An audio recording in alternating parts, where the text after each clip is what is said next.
Welcome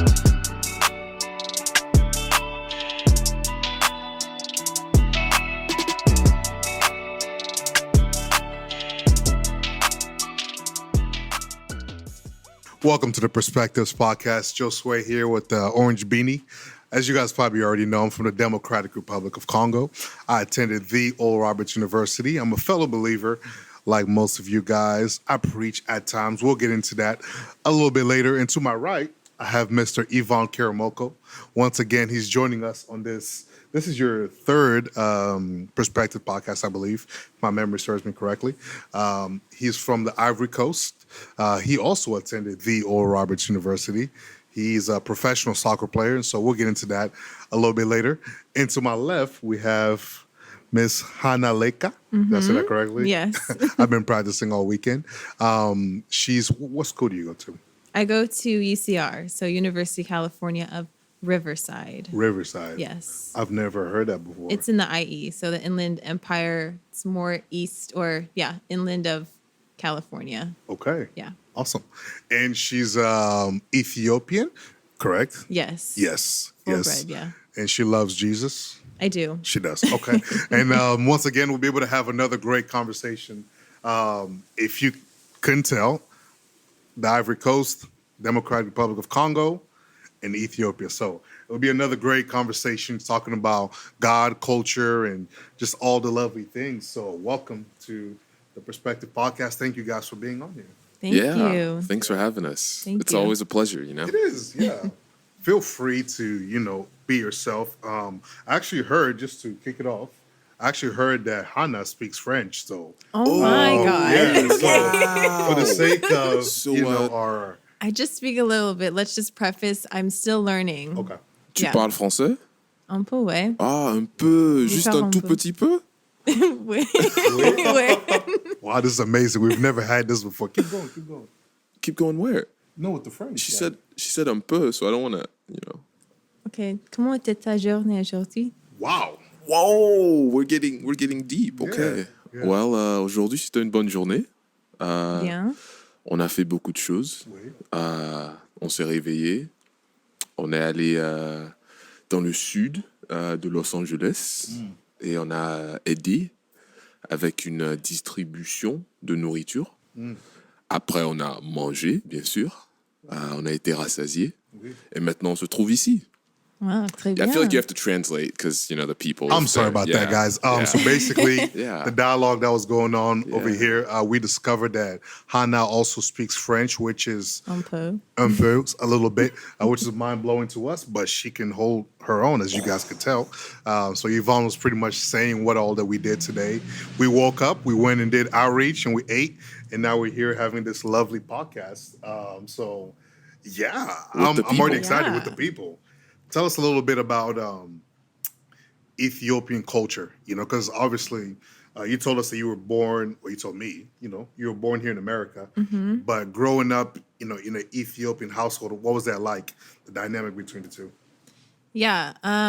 So definitely growing up, I feel like you can I feel like, since I was growing up in the household, sometimes I couldn't consciously tell, like the difference. It wasn't until I feel like I got to more like maybe like middle school and high school where like more younger kids are trying to establish some sort of like independence within themselves. I start to realize, there's more of a difference within culture in that like a lot of my white friends and my Asian friends, they were like allowed to do way more things than I was, Yeah. And it even, it was really shocking as I got older because then I realized getting out of that very white, like dominant environment, that I wasn't like the only one that went through that. Like a bunch of other Africans have been through that as well.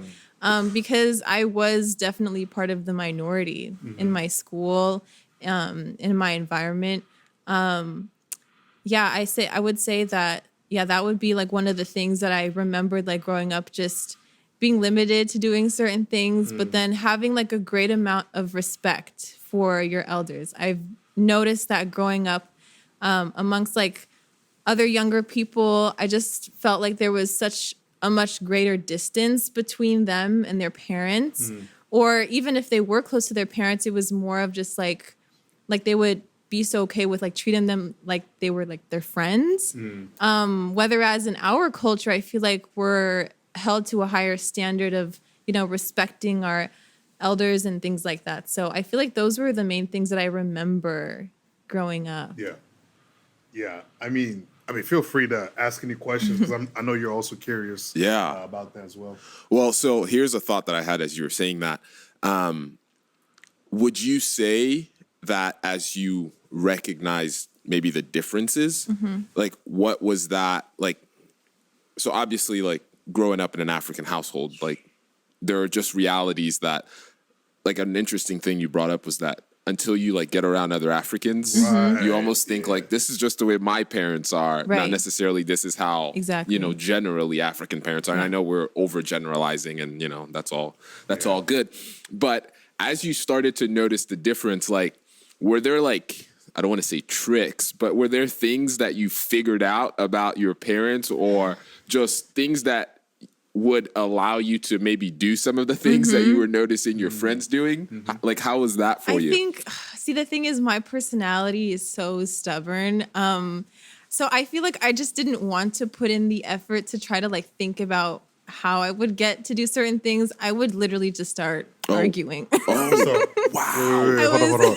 Wait, who are you arguing with? Wow. I would say just like my parents and stuff like that. Bold.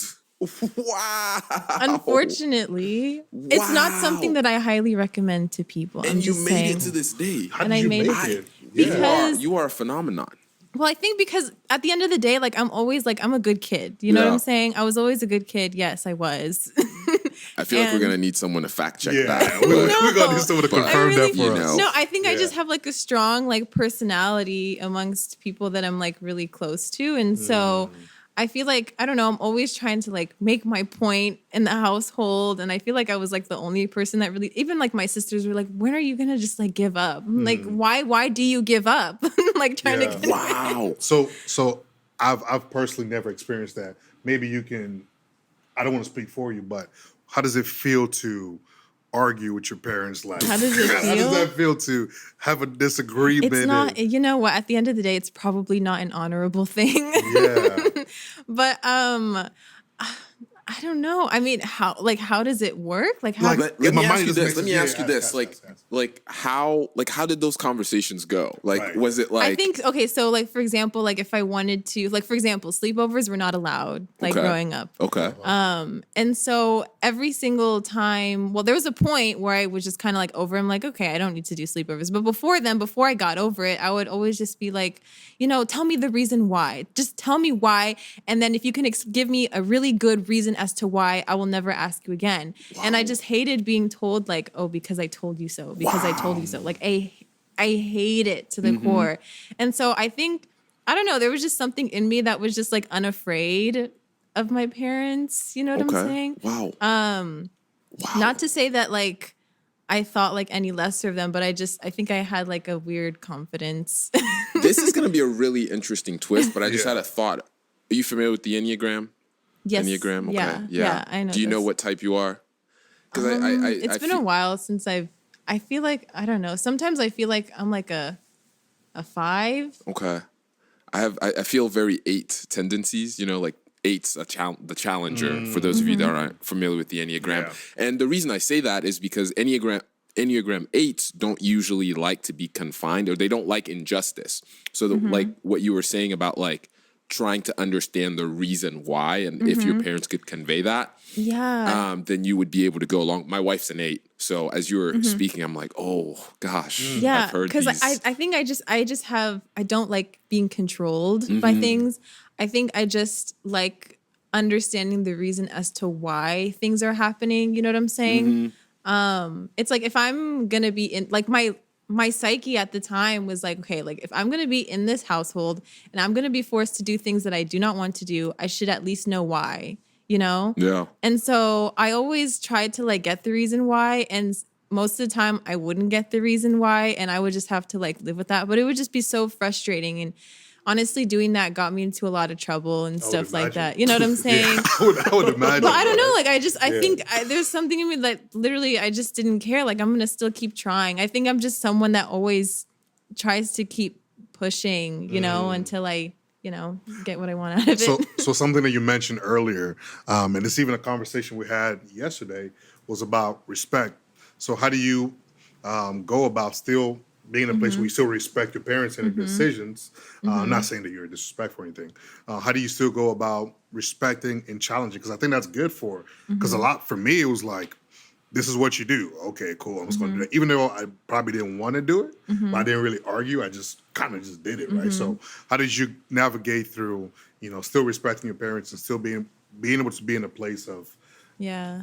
challenging, or if that's the word we want to use? Well, I think it comes down to, you have to, over time, I think I learned how to just accept the reality. And I think when I went to college, I think a lot of things like shifted in the way that my parents were treating me in like a good way, though. So I feel like once I went off to college, I started to notice like the conversations that I had with my parents, they would just be like a lot more lenient on things. They wouldn't ask me too much and things like that.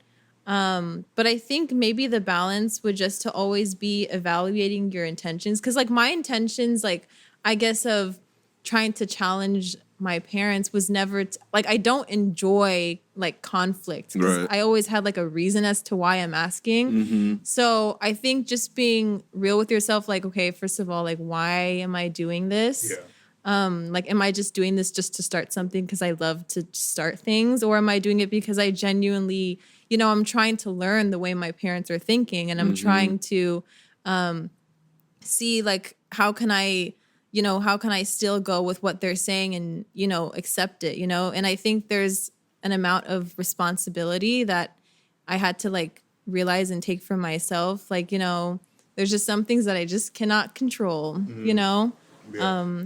And so, yeah, I think coming to that thing within yourself and understanding, like, as much as I would like to be assertive in certain ways and like control certain things, you just have to find, I guess, like the ways in which you can do whatever you want anyway within the things that you can't control. That's really good. Yeah. I feel like we're about to go deep because I just had another Really? question. Okay. So how would you say then that impacted like your worldview growing up, right? The dichotomy of like, I'm an American, like technically, or actually not even technically, but I have African parents, or like I'm a first generation American, and dealing with, on one end, wanting to understand, but then on the other end, still being submitted to where you went along with what your parents wanted you to do, but didn't always do it until you understood why. Does that make sense? Like, how do you feel like that shaped your worldview and like shaped who you are today? Well, I think it helped me realize that, even parents, they're still people and they're still like imperfect. And I think once you get to a certain age, I feel like you need to get to a point where you allow to discover, more of who you really are within the world rather than, who you are like according to your parents or according to your family and things like that. And I feel like that just takes a lot of work in recognizing your independence. And that's not to say, completely ignore like where you came from, because I feel like at the end of the day, it's like if you don't remember where you came from, it's like, I don't know, it's almost like you're nothing kind of. It's like you're not really staying true to really where you came from, because at the end of the day, whether you like it or not, whether you like certain things in the way that you're raised, it's like still there were things that still make you who you are today. And I can say for myself, like, I'm proud of who I am today. And so like my parents did a lot of things that were right. You know what I'm saying? That's Even good. though I may not have agreed with everything that I went through was a compilation of who I am today. Sorry, can you repeat the question again? I feel like I don't know where I'm going. No, you No, answered it right. I think you answered it, unless you wanted to add more things to it. I don't know. Yeah, No, I thought it was good. That was good. I mean, even just to something that you said, being proud of who you are today. I remember growing up, there was times when certain African kids would say they're from Europe or other places around the world because they didn't want to identify with the country where they came from. Obviously, for you, it's slightly different, being born in America. So did you ever struggle with just identifying yourself as Habesha person, Ethiopian person. Now you might be more confident with it, but growing up, as kids, we don't really know how to deal with all these things. So is that something you ever struggle with? I feel like it's not something that I really struggled with. I feel like my name, for starters, it's like very American, but it's also a very Ethiopian name. So my name is Hanna, but it's like it can also be pronounced Hannah. So that's like one part of me that I never really struggled with. In regards to the way that I look, I never struggled with that either. And I think that's because I think I just got a lot of affirmations that, like, you're such a beautiful person, da, da, da. And I feel like that I think I was lucky with that. I don't think everybody gets that, but in my case, I think I was surrounded by people who always told me like I was beautiful. And in terms of like my culture and everything, like coming down to like my language. So my parents never really taught me how to speak the language. So, but it's something that, I mean, I know Amharic like by listening, and I can maybe like hold a decent conversation, but I didn't know how to speak it because my parents never thought it was really necessary to speak it.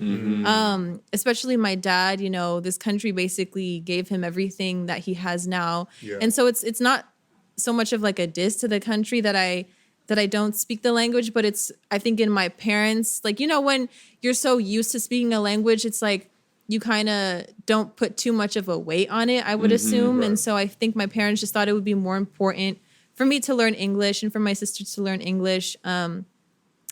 Because that's where we're from. And they also didn't want us to get confused with the two languages, like growing up, which, I mean, I feel like is not really true. But, I mean, it makes sense as to why they were thinking that. So I feel like as a whole, there was nothing I really struggled with in terms of my culture. I think I've always liked my culture, but I've just grown to, like, appreciate it even more over time. Just even to follow up to that, did you ever have those moments where you encounter another Ethiopian person, but it's almost like they make you feel a little bit different because you're born here and not back home, right? There's sometimes just unnecessary tensions that come about for no absolute reason. They just make you feel like, oh, you don't speak the language like I do. You don't know these certain things like I do. Did you ever encounter that while growing up? I think you encounter that quite a bit, like, or at least I did as I got older. I feel like that kind of tension isn't really overtly mentioned, but it's more of like a thing that you just like sense within especially I would say the number one thing is like with the language. So nobody ever says like, oh, you don't speak the language like I do. It's more of just like, a lot. I mean, if you go around, I mean, I know a lot of people in Texas, they speak Amharic, but if you go in LA, there's a lot of people in LA like that don't. That some like people, they don't even understand it. Right. And so what I noticed within our age is like sometimes with the people that are from there or the people that do speak Amharic, it's like sometimes you can sense like just like slight what's the word? The word where you're like looking down on someone. Condescending. Yeah. You can, or sometimes it happens actually a lot more, I think, with the elders more than it does with young people even. It's like, they're usually the ones. yeah, That's and true. it's like you hear them laugh at you whenever you try to speak and things like that. And so it's weird because they want you to try to speak. Then when you do, it's like they find a reason to kind of make you feel like small about it. That's even still something I'm working on too. Because I mean, I know that if you want to learn a language, you have to speak it. Right. So yeah, I'm even like a point in my life where I'm trying to like push through that as much as I can. But yeah, I think to answer So your do you want to question. say something on the podcast since you're at that point where you're trying to say a little bit of something? I mean, we say salam. That's hello. Okay. That's it. I mean, what else would you want me to say? I don't know. It's whenever you speak a different language, someone's like, say something. It's like, I don't know what you want me to say. Exactly. Something? Yeah, right. The sky is blue. I don't know. But that's cool though. So how was obviously, like I mentioned before, we're all believers here. So what was church like for you? Did you go to a traditionally diverse church, or is it a Ethiopian church, or what was that like for you in growing up here in LA? Yeah. Well, so I grew up in Orange County, so I didn't really grow up too much in LA, but I knew a lot of people in LA. It's okay. Yeah. I just included everything. Yeah, like it's we all do in kind Dallas. of, just like one big thing. But I grew up in Ethiopian church. It's called Madane Alam, and it's in Anaheim, and it still stands to this day. But that's the one that I've been going to. That's the one I grew up in, and I had like an very interesting like church experience. I feel like it's. I don't know if people can relate to it, but I didn't. I grew up with a lot of like adults around me rather than like people my age. I don't know. Maybe that's because of like the location. Maybe there's just more Ethiopians in LA than there are in Anaheim. And if there are Ethiopians in Anaheim, there were just more adults. So, and my mom didn't like the idea of me going to a different church than her. So she always made me go to the one in Anaheim for like about 18 years. And then when I finally got a car, I was like able to go to the one in LA. But the one that I grew up in, it was all Ethiopian, and it was in Anaheim. And it was a Pentecostal, so it wasn't Orthodox. So usually the church environment that most Habesha people grow up in is Orthodox. But there's also a good amount of us that grow up in a Pentecostal church. So that's the one that I grew up in. Yeah. There's, I heard, about the Orthodox Church maybe a couple weeks ago, and I was like, I don't even know what that means. I've heard of the term, Orthodox, but so they were kind of explaining to me about is it more strict? Is that kind of what the difference is? With Orthodox? Or they're more not strict but traditional? I guess you could say that. Yeah, they practice different things. Even if you attend one of like on a Sunday, like one of the Orthodox days, you can literally see like even the way that the buildings are like decorated is different. The way people dress is different. Even like when you walk in, usually it's like men are sitting on one side and women are sitting on the other side. Oh, Yeah. So there's and there's like the priest and the deacon, and they're dressed in very like beautiful like clothing and like with the hats and everything. And there's and you also usually you can't go in unless you take your shoes off. Yeah. Wow. But it's a great experience. It's lovely. Yeah.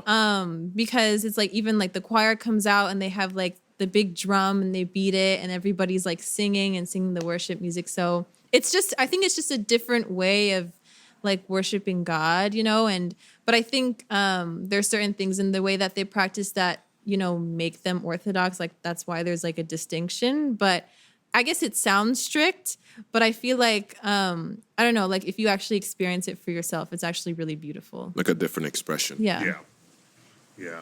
That's what it sounds like. Because I don't even like taking off my shoes, but I could imagine going to church and taking off my shoes. I'm like, I hope I have nice socks on that day, because if not, then I don't know how that would have worked out. Hopefully you're not wearing holy socks.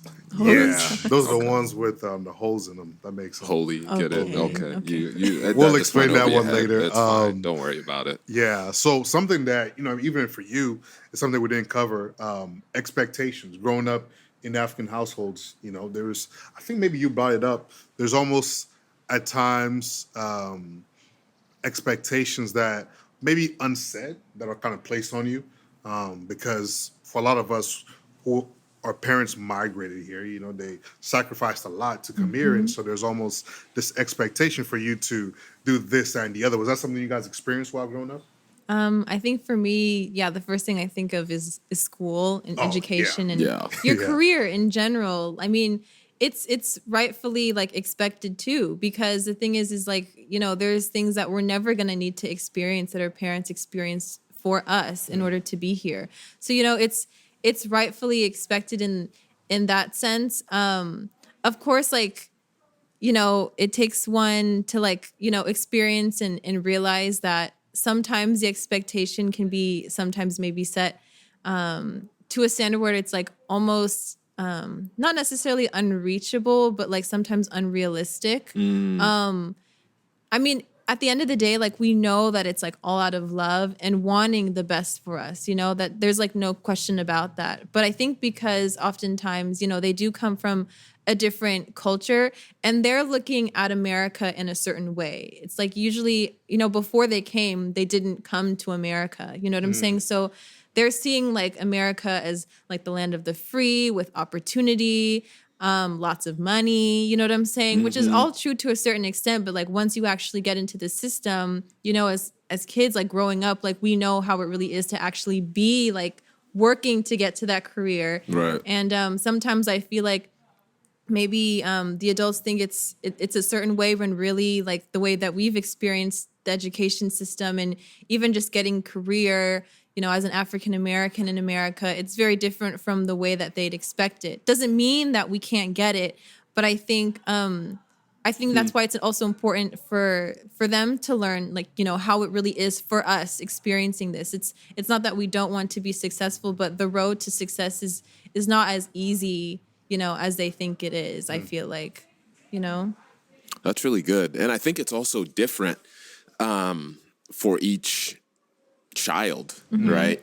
I think, you know, one of the things that you brought up that that definitely resonates, it's that idea that the expectations weren't ever really set to harm us, right? Because like Josue, you brought up, our parents went through many things to get to kind of, you know, it's kind of like that whole idea of the next generation being up on the shoulders of the previous generation and not necessarily having to walk through some of the same, whether it's hardships or even situations.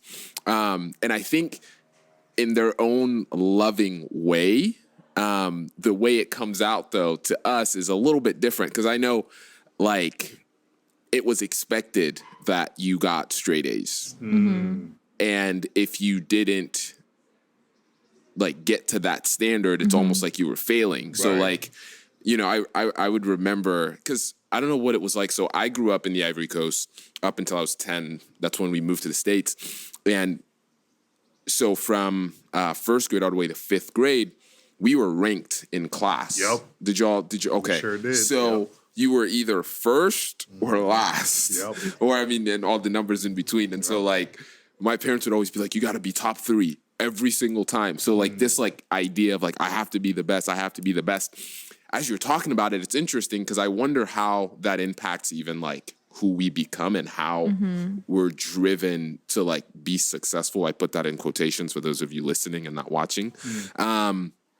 Because then it was almost like nothing was good enough. Like, you could be doing really well, but because it wasn't perfect, you almost thought, oh, okay, I can do better, or I should be doing better. Do you know what I'm saying? No, that makes complete sense. I mean, it was similar to you. I experienced that growing up. It was that you were ranked, right? So I couldn't even imagine, you know, kids in the States being ranked for everything that you that did. would be funny. You know, that would be Man. crazy because if you're failing, you're going to know where you're ranked in class. And I could imagine people, that causing like people to get laughed at, bullied, and things of that nature. It can even be traumatic, you know, like, you know, thankfully I was, you know, towards the beginning, you know, numbers of the class. But think about being on the other end. Right. Think about being that one student that, whether, because here's another thing that we don't really talk about in African culture. It's like learning disabilities, right? Like that's something that usually isn't brought up.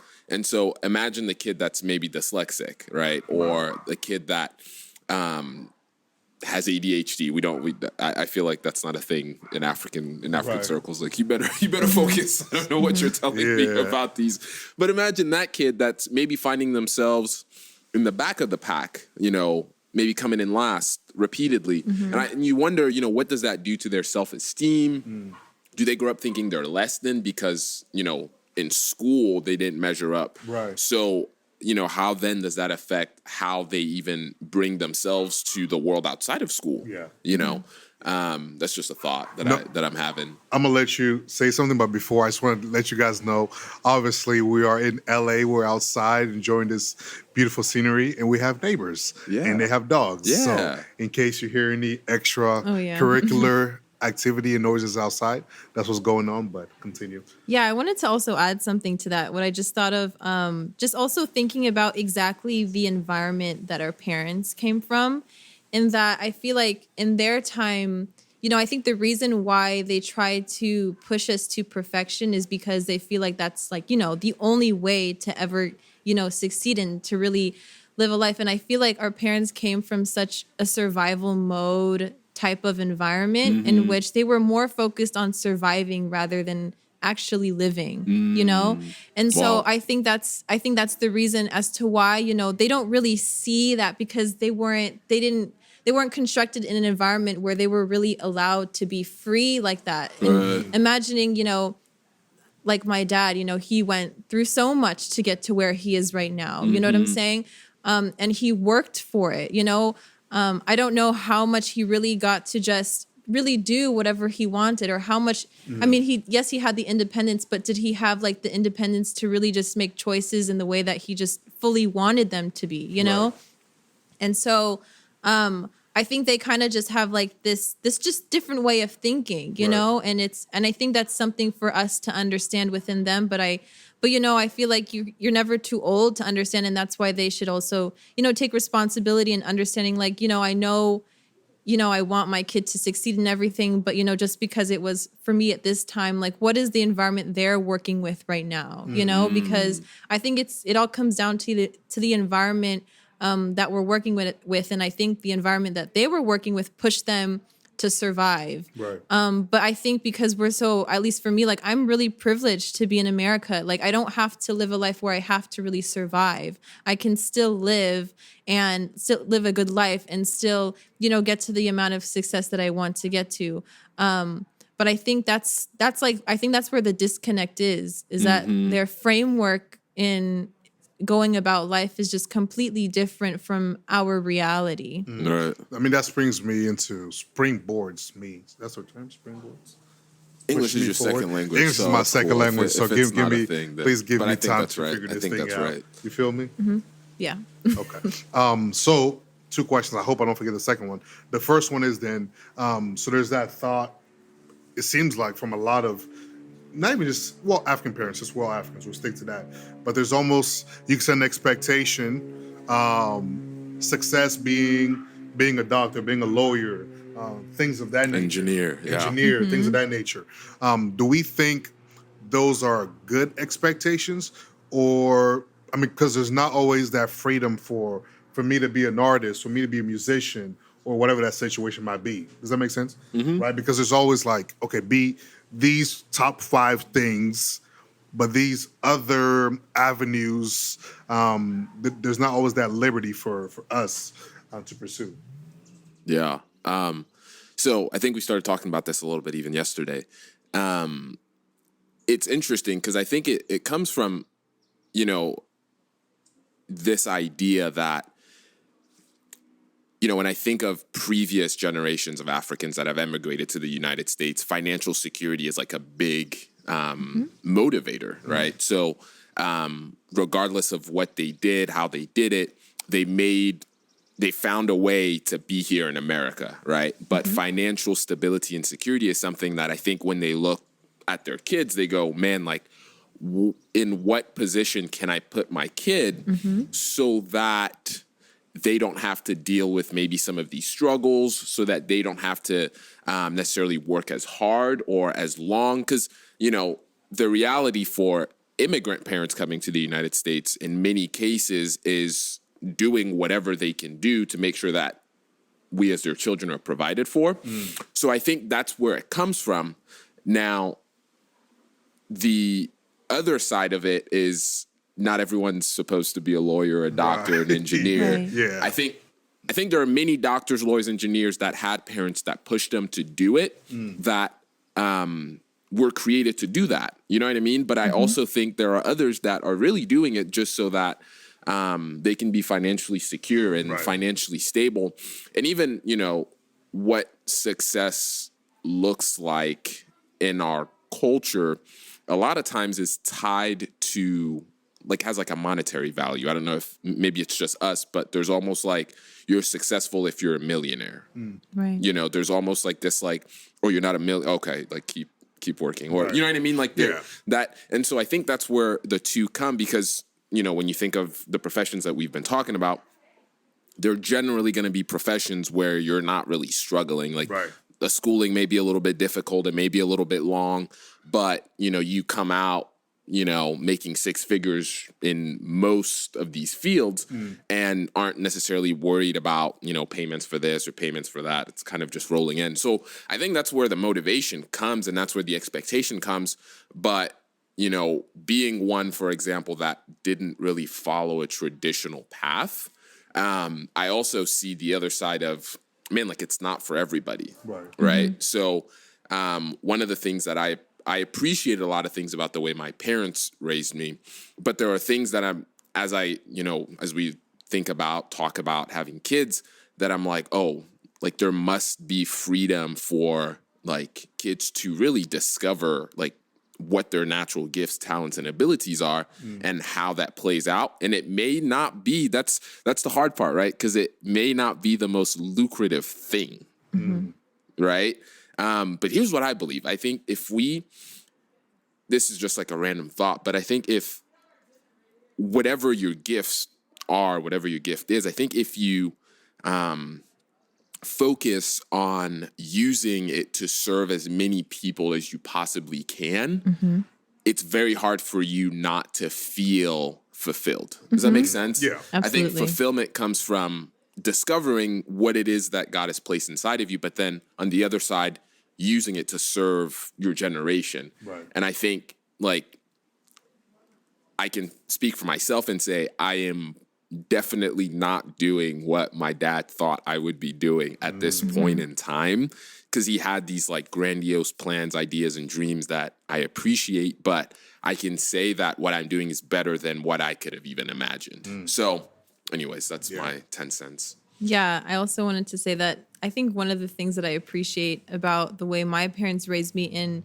terms of just like what success looks like, I just always remember like the one thing that I hang on to that my dad always says is like, you can do anything you want to do. You just have to be, the best at it and do whatever makes you happy. And I feel like looking around me, like that wasn't a common notion that people actually like really grew up with in their household. But that's like one of the things that I'm so grateful to have grown up with that mindset, and that my dad, like he always believed in me and my sisters that we can really, do anything that makes us happy, and not only do it, but like also be the best at it. Right. And my mom the same way too. Like they're both super supportive. So I think with that, I felt like I was never really constrained to, go the typical routes of being a doctor or being a lawyer or being really, and if in fact, I think because my dad is a doctor, I feel like he never really pushed us to be a doctor like him, because he always would say like the road is just incredibly hard. Like if you don't need to do it, don't do it. You know what I'm saying? Yeah. There was even a point where I thought I wanted to be a doctor because of certain things. And then I took some classes, realized it wasn't for me. And even my dad, I just remember him, we were talking about my grades and stuff. And he's like, Hanna, like no one's forcing you to do this. Like you don't have to do that, and he would also like, he was very, very like noticeable, of like the arts within me. Cause I've been painting and drawing for like a really long time. I took art lessons for like 7 years. And that's something that they've put in for me for like 7 years. And then after that, like he noticed that I really started to love photography, and he was the one that invested in buying a camera for me. Wow. And sometimes like randomly he would say like, have you ever thought about like working at Cosmopolitan or something like that, or just like any of like these beauty places or anything like that. And I think because my dad, I don't know why he's the one to have thought like this, but I feel so incredibly blessed that he's my dad. You know what I'm saying? Because that's a blessing. It really is. Because he is just constantly, yes, he's trying to push me to become better, but he's pushing me to become better in whatever makes me happy. Like he's really he was always trying to find like what's like that thing that is gonna like set me off. You know what I'm saying? And so, I just wanted to say, like I'm just shout out to dad and mom. Shout out to your dad and mom. Shout out. That's wonderful. I think even just to end this part of the conversation, something that I always love asking other people. I didn't know if it's just an African thing or just a my household type of thing. I remember going to a friend's house and I'm sitting there and they're having a conversation about something and they start talking about their feelings. And I was just like, yo, what is going on here? Like, so growing up for me, man. that wasn't something that we did, you know? So Yeah. I didn't know if that was just a my house type of thing, or if that was a cultural type of thing, or if that was like a American, African type of thing. I don't know what you guys think about that. Like growing up for you guys was the whole I love you every 2 seconds. Wow. Or for us, it was always, I could see it more through actions than through words, right? Yeah. Not saying that, you know, different families fall in both categories. So I was just curious. Yeah, I would say the same. Definitely didn't grow up with the I love yous and everything. It was the Yeah. craziest thing because whenever I would go to school, I would always hear my friends on the phone. And after every phone call, they'd be like, love you, love you. And I just couldn't relate, you know? I mean, I saw it all the time, so I was used to hearing it. But the idea of doing it myself felt so weird, you know? And so, I mean, yeah, my parents definitely showed love, like all of it through Right. action. You know what I'm saying? And we would probably say I love you on like special holidays, you know, like birthdays and Christmas and Thanksgiving and maybe Valentine's Day. You know what I'm saying? But other than that, no, but something because of all that. So I have a little brother and he's 7 right now. So he's significantly younger than me. And so because like I was like 13 when he was born, I think, I made it like important that he hears I love you like as many times as he possibly can so that he doesn't think that it's like an odd thing to hear I love you. And I think the whole family has like contributed in that. So yeah. Yeah. Filling his love tank. Yeah. That's Yeah. good. Yeah. Yeah. That's good. Yeah, I mean, yeah, we didn't. That wasn't. Interestingly enough, Yeah. you know, now that I'm even thinking about it, I think it was, I don't know if it was their personalities or what, but my mom was very like affirming and like, she wasn't saying like, I love you all the time, but like hugs and kisses were like regular. Like I remember like as a kid growing up, like that was like a regular thing.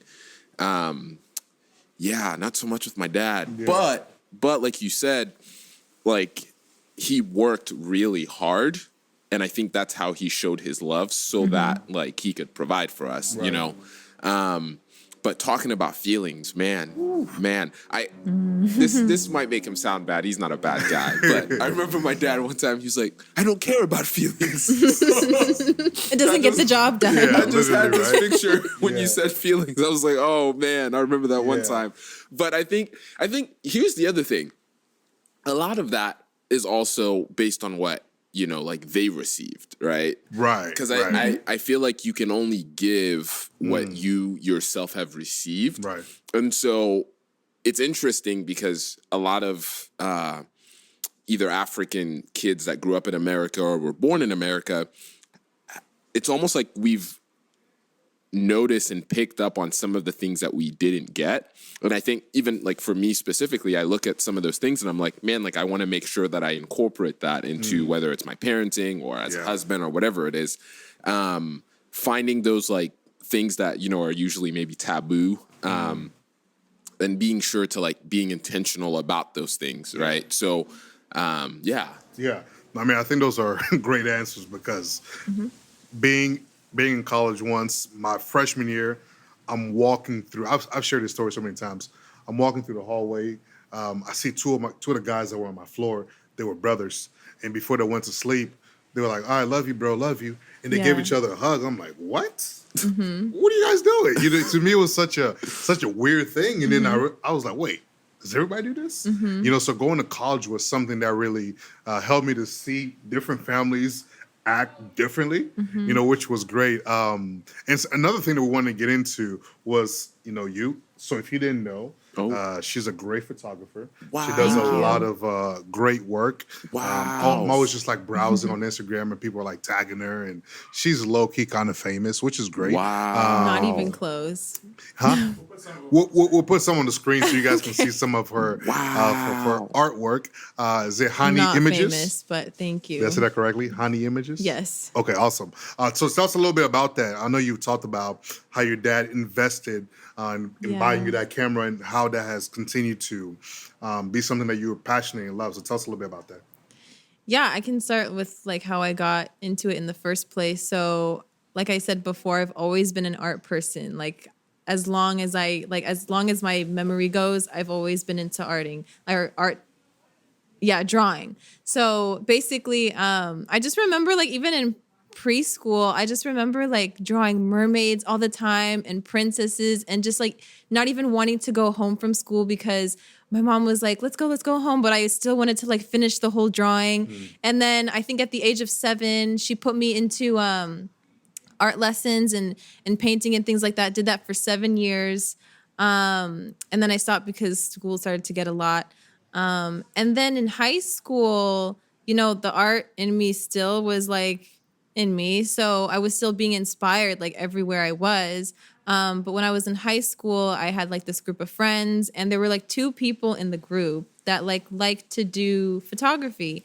And this was like a time before I feel like photography was becoming like really popular. Because I feel like right now everybody's like into taking pictures. Right. Yeah. Like Everyone's a photographer. everybody like can be, And so, but this was a time I think before it got cool or whatever. And so these 2 friends, they were using like their family's cameras. And so they were just taking pictures like for fun and they did it as a hobby and they would post it on Instagram at the time. And I always thought it was like super cool. And I never really thought of like photography being something, that like you could really indulge in like that, And so, I didn't have a fancy camera like, their parents had or anything like that. So I would literally just use my iPhone 8 to take pictures of everything, like of everything. And it was something that I just found myself like becoming super obsessed with, like not just taking pictures, but like looking at other people's work too. So one of the apps that I used, it's called Visco. I don't know if you guys are familiar with the app. Yeah. So not only can you edit on the app, but you can also look at other people's work on it too. And I would remember just like spending hours, like not even sleeping, just like looking at other people's work, just admiring it, literally just being in such awe of the way that people are able to capture certain moments and things like that. So this was like a whole new world for me. And so it was like so obsessive to the point where sometimes I would literally just like be cooking and I'd just be like, oh my God, like this looks so cool. Like, let me just take out my phone and take a picture of like these eggs that I just cracked or like this cucumber that I'm washing like in the dish. Like it was that like meticulous, And so my dad, like he noticed that I was really getting into it. And, I kind of let him know, I would like to have a camera and everything. And so I think it was my 17th birthday or my 18th, I forget. We went to Best Buy and we looked around for cameras and he bought one for my birthday. And not just the camera, but like the bag and the battery and like an extra lens. And it was like, we dropped some serious money on it. Sounds like it. We dropped some serious money on it. But I mean, when we purchased it, he was like, Hanna, just promise me one thing. He's like, just make it worth it. And then I'm like, okay, I will. And I had no idea, I just knew that like, I didn't want to take it for granted, but I had no idea that I would just stick to it. I had no intention or plan on like, I don't know, like planning my own shoots or whatever, or creating a website, creating a whole separate account, and then kind of like being known for it to be like being my thing. You know what I'm saying? So it was one of the just like those things that I started and I just found myself like not stopping, and I think that's what it means, to fall in love with something really is like when you don't plan on doing something, but you kind of just look back and you realize like you're here now. And I think, I was thinking about this when the new year was coming up, that I feel like that's kind of what God does when he puts certain things or people into your life, is that he kind of gives you things that you kind of don't really know are from him sometimes, even the moment that you get it. It's kind of just something that happens quite naturally.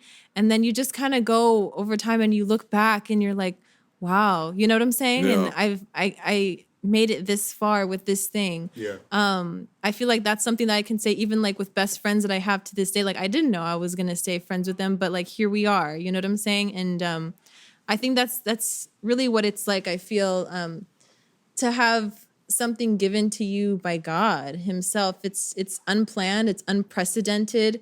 It's not scheduled. It's just something that happens and it just keeps going and it flows very fluidly. I mean, even to that, a question that I'm sure even Grayson would want to answer at some point. So scrolling through Instagram, I'm sure we've all seen these wonderful, great pictures because, like you said, everybody's a photographer now, right?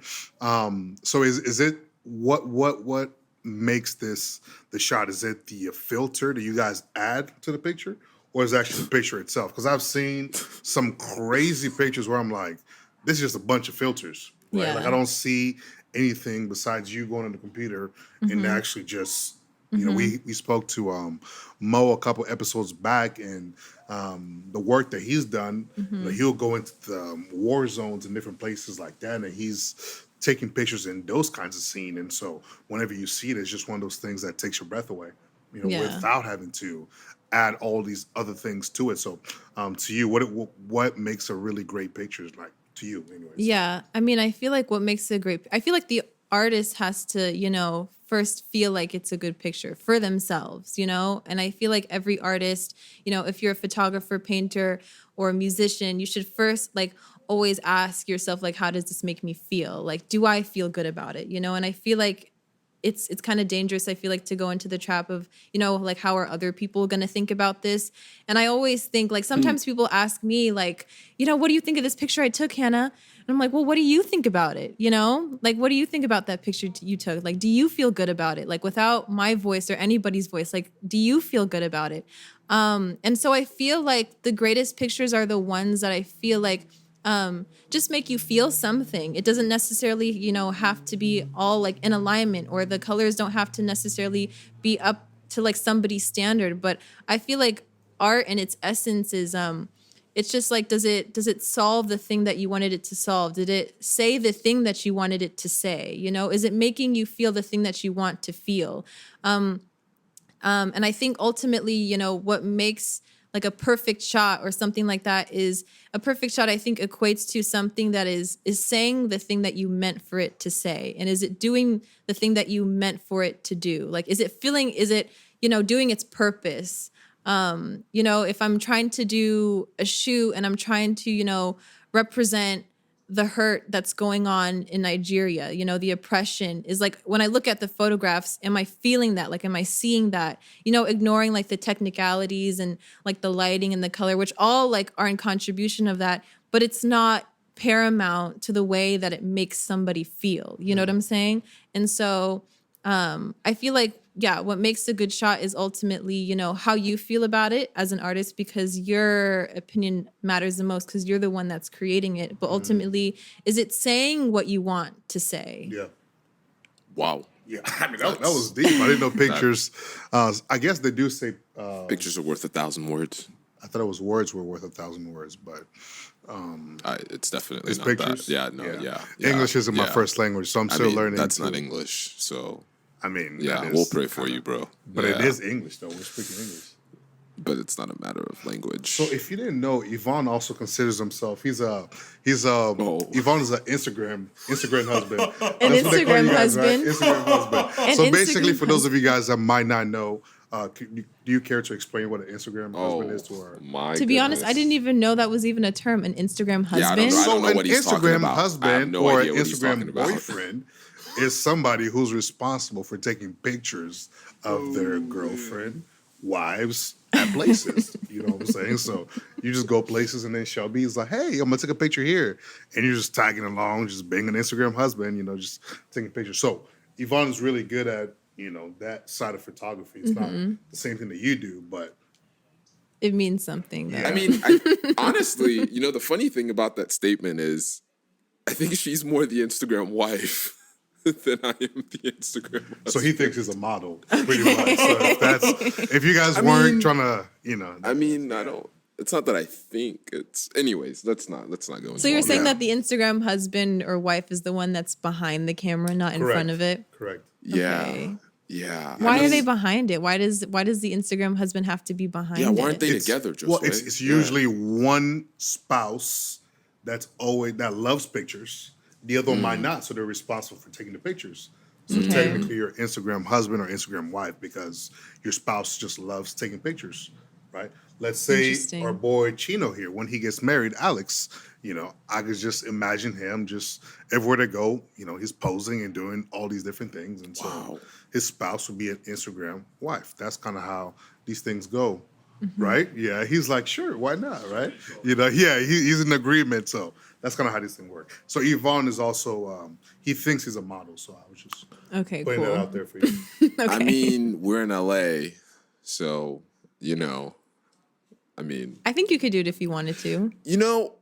thanks for believing in me. Yeah. I think I could do it if I wanted to as well. I mean, I do kind of a little bit, at Yvonne 007. Okay. You can Okay, look at throughout the these- feed. I mean, I'm just saying, since we're talking about it, we might as well. I'm not really a model though. It's a actually. fun little side thing, honestly. I do He is. enjoy. I'll say this: I enjoy putting together outfits. Like fashion is like probably my So more my styling, thing. yeah. Style, yeah. Styling myself. I mean, like other people too, but mostly myself. I saw you check out the outfit. Like you were like, oh, I wonder. Like No, yeah, I tried probably to- should have said something because I like the way you put the colors together. And Oh everything. wow! See that, people? There's hope. There's a future. But yeah, I that's how I express myself a lot of times in my outfits. So we went to school together, if I didn't already mention that. Okay. So he came to school we like to call him Uncle Ralph, Ralph Lauren.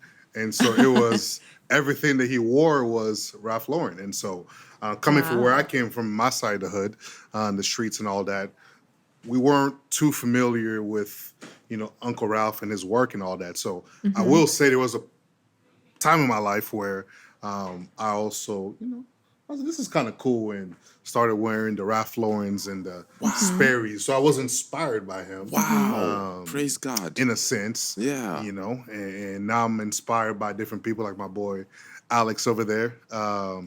He's very, he knows what he does, but so that's a random conversation, but I think it was necessary. Yeah, It's no, the cool. people needed to hear Yeah, it. they definitely need to hear that, and I think that's important. Yeah, good to know. Yeah. So, is there any way you can plug in?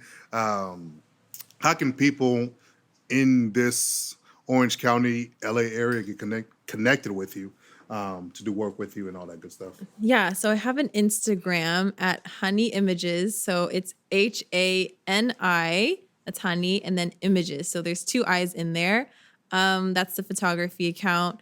And then through that, I have a link in my bio to my website as well. So if you would like to book a shoot with me, you can hit me up with an email on there and the contact info. That's basically how people can reach me. I'm on LinkedIn, I'm on Behance, Oh, Twitter, but honestly, I don't use Twitter that Behance, much. that's like the Adobe thing. And that's pretty much how people can reach me. Check out my work, hit me up. Don't DM me, email me, because if you DM me, it's going to be kind of hard to Oh, your DMs are popping, huh? it's just people, I don't know. Don't slide in the DMs. People always go to the DMs, I guess, because it's easier for them, but it's like, you're asking me to do something for you. So help me out and just email me so it's easier for me to organize everything. That way you can separate, who's trying to slide and then who's trying to get work. Right. Yeah, okay, that's cool. Right. Yeah, I definitely feel that. I think that's great. So if you want to, get in contact with her, please do email her. I'm sure we'll be able to include your email address in the description below. I've seen people on YouTube point below, and there's a little description below. So we'll also figure out a way to do that. I don't know how, but we'll figure something out. Yeah. But thank you guys for coming on and just having this conversation. I think it's always great to hear different perspectives. Shout out to the Perspectives podcast. It's always great to hear different perspectives and just see, even though we're all Africans, and just different ways that we grew up and learned different things. But there was a conversation before we ended. I'm sorry, we're about to end it. Before we end it, somebody asked, I think it was Chase. Chase mentioned, I'm surprised you guys didn't get to that conversation about which one of you guys has the best African country. Whoa, man. I'm just going to throw it out there. And Are we really going to do this right now? yeah, what you mean? So I'm just going to say this because this is a fact. You can check it anywhere. We are the best dancers in Africa. I don't know. Fact. I don't know. We are the best stylists dressing in Africa. It's super Fact. debatable. It's super debatable. Oh my Yeah, goodness. it's Yeah. super Who's debatable. debating? I mean, Let's I hear think it. I Debating. think just by saying I'm- that you're asking for a debate. Who's Yeah, debating? yeah, you said you were gonna say facts, and then you're throwing That out was a these fact. random opinions. No. But That was a fact. 2 + 2 is 4. Fact.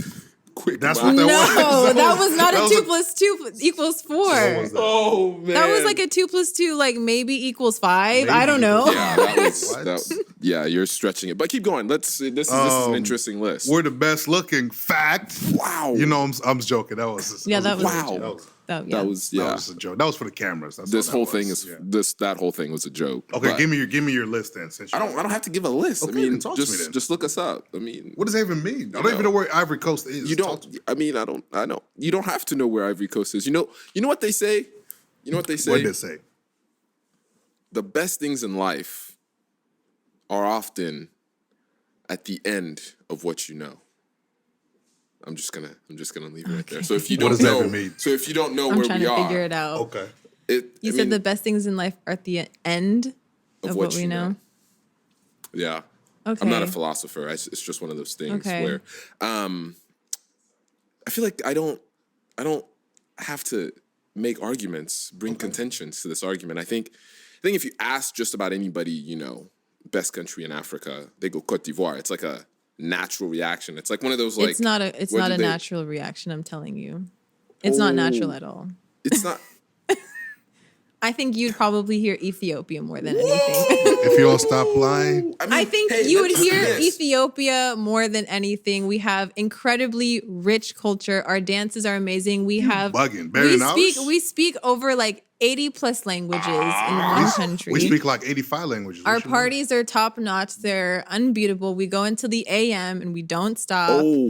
And our food is phenomenal. Don't talk. Don't even talk to me Our about food is food. phenomenal, Don't and talk to me Okay, about hold food. on. You know what? I I will think say you should this. just Don't talk to admit me it. about food. Let me say this. I'll Talk to give us. you this. Ethiopian food is very good. It is very It's better than good. y'all's I'm people, not but saying that's it's about better. it. I see. I think this is why this conversation didn't happen yesterday. Because at the end of the day, I feel like this is kind of one of those millennial things. I'm laughing at my own thought before I give it to y'all. You know that millennial thing where everyone gets a trophy for participating, Because I really do believe that like your culture, Ethiopian culture, Ivorian culture, there's like so much beauty. There's so much in each one of our cultures that is to be celebrated. Like I appreciate. Oh, okay. I yeah. agree. I thought he wanted to debate about it, and I Yeah, was I ready. mean, I don't really think it's a debate. I feel like. Well, if I you're feel like- losing, it's okay. You I did feel not like- debate. I'll debate her. Here's What the are you talking thing. about? Here's Talk to me. here's the thing. Here's Yeah, the thing. what's the thing? I feel like we're the best, but I appreciate y'all's culture. Okay, you were asking for it right there. Because I was trying to be nice about it, but then he didn't want to let me be Oh, nice. no. So I had to now come out. You just and say wanted it. to lay it down just like that, I try very to be nice. smoothly. You know, I try to be nice. I really did. I tried to say we're all good, and then you were like, "You're losing." So Okay, so I'm not gonna lie. God, when He was creating the different, nations in Africa, He thought about you guys. He said, Ethiopia, over there. He gave you guys what's that stuff you guys eat? I forgot what it's called. The Injera. Yeah, He gave you guys that, and He was thinking the Ivory Coast, and He was like, I'm gonna give you guys 2 names, Ivory Coast. Like, you good. And then He looked at Congo. He's like, I'm trying to live here. So Don't you know so that there was- Ethiopia is God's favorite? Don't you Favorite know? what? Oh, that's. Did you know that's his favorite? Favorite what? What country? Bible verse is this? Me, I never heard it Where did you get this? I'm pretty I sure never read that verse. there's a portion in the Bible where there's some promise over Ethiopia. Yeah. I heard of the Ethiopian eunuch. Yeah, that guy, he's famous. Yeah. But Yeah, that's about it. We also just performed at the Super Bowl. I'll give you that. I'm not gonna hold you. I'll give you that. We just recently performed Yeah, at the I'm Super cool with The Bowl, Weeknd. The weekend. so the whole country performed at the Super Bowl. Yeah. He's representative of Okay, yeah.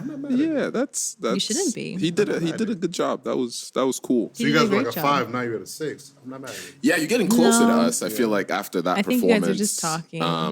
We've always been a 10. It's always been a 10. Wow. Out of what? 10 out of 10. Oh. See, this is it's interesting, Yeah. Yeah. Well, that conversation is never going to end. But It's since not. I have the last say, I get to say whatever I want. But anyways, thank you guys for coming on. I appreciate the conversations and the talk that we're able to have around these and just talk about and appreciate Ethiopian culture and Ivory Coast and the Congo as well. And I hope you guys had fun time listening. And make sure to go and check out Hanna. If you're in the area, please do. Sorry? Hanna, not Hannah. Hanna. Oh Lord! Hanna. Can we edit that part out? I've been doing so Hanna. well this whole time. I know your name. I Hanna. said it. I even say your last Hanna. name correctly. Hanna, No. not Hanna. Hanna. Hanna. Yes. Hanna. Leka. Yeah. See, that's me. I'm African, so I can pronounce African names.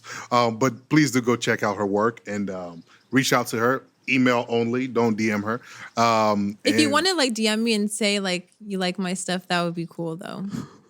But if you want to email me for inquiries, like serious inquiries, yeah, email me. So can they email you and let you know that your stuff is good, or Yeah, they can do that, but Okay. we know that DMing is a lot easier for people to do that, you know?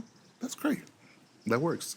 Shout out to the Perspectives podcast where we bring in so many African countries together. We flew them out from Ethiopia and the Ivory Coast to have this conversation. So it's been a great time. I hope you guys enjoyed it. Yeah, thanks for having us on. And I forgot how we usually end this, so guess we'll kind of just smile.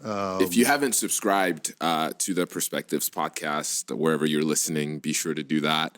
If you're on YouTube, you can actually hit the little button and then subscribe. That way you'll know every time we bring out the, There it goes. yeah. There it I'm not goes. getting paid for this, You're but not. you know. You're not. Y'all should still do We it. have some cookies in the back. We'll give you some cookies. But that's it for us. Hope you guys had a great time. See you next time.